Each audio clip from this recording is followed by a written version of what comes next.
Salam sejahtera bagi kita semua. Senang sekali akhirnya bisa kembali berjumpa dengan Bapak Ibu Saudara sekalian. Harapan saya Bapak Ibu Saudara sekalian dalam keadaan yang sehat dan diberkati Tuhan berlimpah-limpah. Saat ini kita akan kembali merenungkan firman Allah yang akan menjadi petunjuk bagaimana kita harus hidup agar supaya kita diberkati oleh Tuhan. Sebelumnya kita satu di dalam doa. Bapa yang baik, kami bersyukur atas kebaikan Tuhan. Engkau sudah menolong, menjaga dan memelihara hidup kami. Itu sebabnya kami rindu terus bersekutu dengan Engkau. Saat ini kami akan merenungkan firman Allah sebagai tanda bahwa kami terus rindu bersekutu dengan Engkau.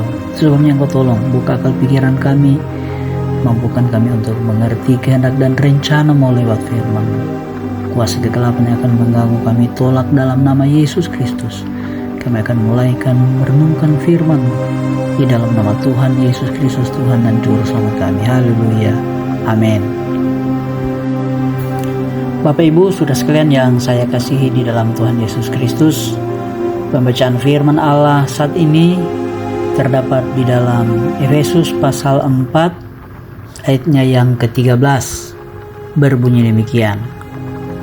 Sampai kita semua telah mencapai kesatuan iman dan pengetahuan yang benar tentang anak Allah, kedewasaan penuh dan tingkat pertumbuhan yang sesuai dengan kepenuhan Kristus. Bapak Ibu Saudara sekalian yang saya kasihi di dalam Tuhan Yesus Kristus, beberapa daerah di dunia ada tradisi budaya yang dilakukan oleh beberapa suku tertentu untuk menyambut kedewasaan seseorang, seperti misalnya pemuda suku Hamar di Ethiopia. Setiap pemuda harus melakukan ritual lompat sapi sebelum diizinkan menikah. Mereka mulai ritual ini dengan mencambuk pemuda tersebut di depan keluarga dan teman-temannya. Selanjutnya, pemuda tersebut harus melompat di atas punggung 4 sapi yang dikebiri. Setelah lolos melalui ritual ini, sang pemuda dianggap sudah dewasa dan baru diizinkan untuk menikah. Bagi masyarakat suku Fula di Afrika Barat, justru tato di wajah yang dianggap sebagai tanda kedewasaan. Para gadis suku Fula harus memiliki tato di wajah mereka jika mereka ingin menikah. Tato tersebut dibuat dengan menggunakan sepotong kayu yang tajam. Seorang gadis yang sudah memiliki tato ini dianggap sudah dewasa dan baru diizinkan untuk menikah. Suku Aborigin di Australia memiliki tradisi yang lain lagi, yaitu mengirim para pemuda ke padang gurun selama 6 bulan untuk menguji apakah mereka telah siap menjadi pria dewasa. Seperti bertualang, mereka harus bertahan hidup sendiri tanpa bantuan orang lain.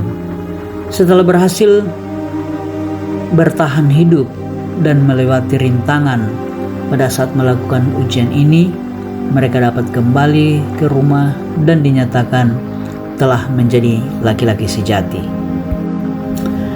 Bapak Ibu Saudara sekalian yang saya kasihi di dalam Tuhan Yesus Kristus, jika ritual kedewasaan ini dilakukan di suku-suku tertentu untuk menentukan apakah mereka sudah layak menjadi orang dewasa atau tidak, bagaimana dengan kehidupan kerohanian kita? Apa yang menjadi tolak ukur bahwa kita sudah layak disebut dewasa rohani?